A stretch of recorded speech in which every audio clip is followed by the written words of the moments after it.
Let's go! Shoot, my own offensive coordinator, Bill O'Brien, told me I shouldn't play quarterback. Jalen Milroe! Is it a lost cause drafting him? Obviously, we'll take a look at his Senior Bowl reps only. And look, this is a quarterback that really lacks in the intermediate. So I want you to see what actually happens here. There are three guys open on this concept. You have obviously a slant right here. And then I believe this is Milroe's teammate right here for the ball. And he decides to stick with this first read the entire time. He's still open and in a clean pocket. This is as clean as you'll possibly ever see. Look at where the ball actually lands. 1 yard short away from the receiver. It is crazy. All right, so 3rd and 4. And this is why teams should still have Jalen Milroe at least on their radar, okay? So an empty protection right here. Jalen Milroe decides to step up.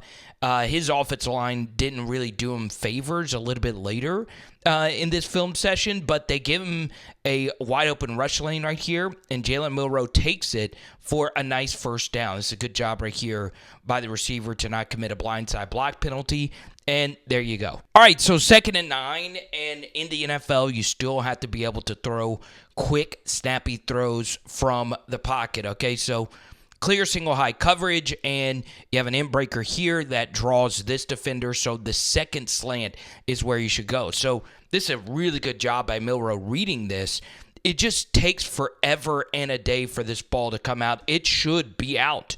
It should be out, and it's just now coming out. So maybe QB mechanic experts can correct me on that. He still gets the football there, and it's still a nice gain, I guess you could say. But what can happen here, you can ask Dak Prescott about this, on double slant concepts like this, especially if you're a QB that loves to stare things down, this will get picked off. You could throw it so late that this guy can redirect and see where you're going with this, especially if there is another defender here to guard this first inbreaker. So you've got to really, really, really be careful with that. So it's still not a bad throw. So you get that completion, and we move here, and I want my QB experts down below. Do you believe Jalen Milroe dropped back too far, right? This is a really, really, really difficult block for 81 to come across versus an edge that is unblocked flying off the edge here, okay? So 81 can't get out here. So off this play action fake, could Milroe have stepped up into this a little bit quicker? I don't know. You tell me, okay? But, as you can see, he does have room to climb, but when you drop back this deep, it does make it a little bit easier for this edge to make this play. And obviously, if this was an actual offense, you would see that this is a really difficult block for this tight end. And if this tight end is going cross, field right here on this little split zone action, I would like to have him a little bit tighter on the tackle right here. It's a really, really, really difficult block right here. But the thing is, if he were able to feel this out and step up here, guess what? They are scoring a touchdown on a shallow drag out and up right here. I think that's Arkansas's Isaac Tesla. I think that's scoring. But still, not a whole lot Jalen could do there. Not his fault. All right, so I've covered Senior Bowls, and most Senior Bowl defenses, they're just playing cover one, right? And obviously, this is a variation of 3 right here. So in this instance, you're running all verts. And where you want to attack is the slot receiver right here. The problem is there's so much pressure right here from this 3-tech.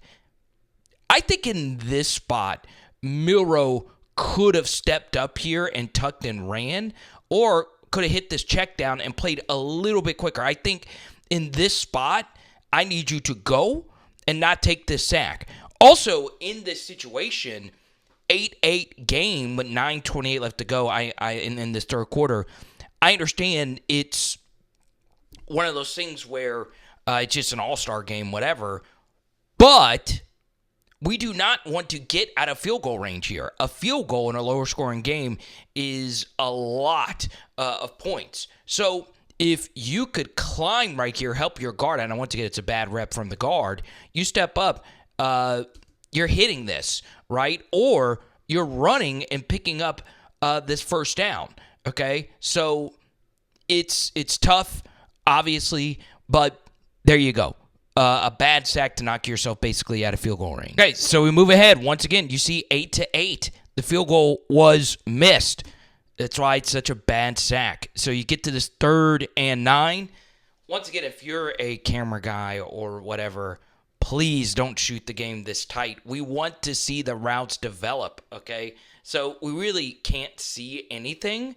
This obviously is another tuck and run opportunity for Milroe because if you're short of the line to gain, you can go for it, right? But on this 3rd and 9, he has a clean pocket, and you'll see that this ball dies. Now, what can happen, and once again, QB mechanic experts, feel free to correct me on this. If you put too much weight on the front leg, it can cause the ball to dip, right? And that's exactly what happens. The accuracy is just way off. And there were a lot of throws in practice that just skipped the receivers. All right, so we get to here. Once again, it's impossible for me to see if anything's open. I love a first down play action throw, and now you're losing, okay? It looks like this is some kind of wheel, and he ends up taking a sack. This time there is no pressure, right? There's some coming off the edge, and this end, Adejo of UCLA, who had a really good week, eventually gets through, okay? Man, this is a bad sack. I mean, do something. Go out this way. Don't just take a sack. Throw it away. And, no, that happens. All right, 2nd and Alabaster. Oh, Jalen Milroe. Obviously, this inbreaker to 11 from Georgia Smith is there, and it's a little bit further down the field, but there's a zone coverage defender right there. I don't mind the check down to make it 3rd and semi-manageable, and that's what we have, and let's see what happens. 3rd and 12, and this time you get a too-high shell. They're not blitzing or doing anything. Really good read right here from Jalen Milroe. Now, once again, this is very, very, very, very, very simplified. You want to go to the tight end, wide open gap right here, especially if the corner is running with this outside receiver, which he is. This is really good stuff right here from Jalen Milroe. Now, could all of this be just a tad bit quicker? Yes. You see right here, there's a little ball pat, okay? Watch, pat, and then release. And, yeah, I mean, that could have been quicker. And if you get it out a little quicker, you give your tight end a little bit more time. But it was good pre-snap recognition to throw the football there and make it a manageable 4th down. Okay, 4th and 4. I understand. This is just an all-star game with a bunch of receivers that Jalen Milroe just met for the first time, basically. But the bottom line is this was a continuation of the Michigan game. Is there a lot of pressure? Sure, but this could have been thrown right here for the first down to fight another day, okay? Now, what I would also say on this rep in particular, with a quarterback like Milroe, I don't mind a rollout to the right if contain is lost to this side. So, yes, there is a lot of pressure. This, I think, could have been thrown. I'm okay with it, though. Roll out to the right side, 2 hands on the football. Now, he is an explosive runner. We all know this, okay? I understand it's just an all-star game, but 4th and 4 with 5:36 left to go, get vertical. Why are we running away from the first down marker? Get vertical. Another thing is, in this situation, with more chemistry with the tight end, okay, tight end knows if a zone corner is flying down to make a tackle on a scramble, what you need to do is flail out here and he have an option to just pitch it to you for the first down. Okay, a block really does no good. But the bottom line is, I understand, all-star game. You don't want to take a big hit. But goodness gracious, get vertical. Get vertical. If he cuts vertically, he's picking up this first down. But I also understand protecting yourself, not getting hurt in an all-star environment. Y'all, there is a lot of red flags here with Jalen Milroe. There just is. So, before the season began, I did a deep dive on Power Hour SEC on Jalen Milroe. And I said that there are so many red flags as far as his NFL draft profile, but honestly, his profile with Alabama. And while it did start really hot, the red flags started to pop up. And I took a lot of hate mail for it, and that's okay. But I hate to be that guy, but none of this really shocks me.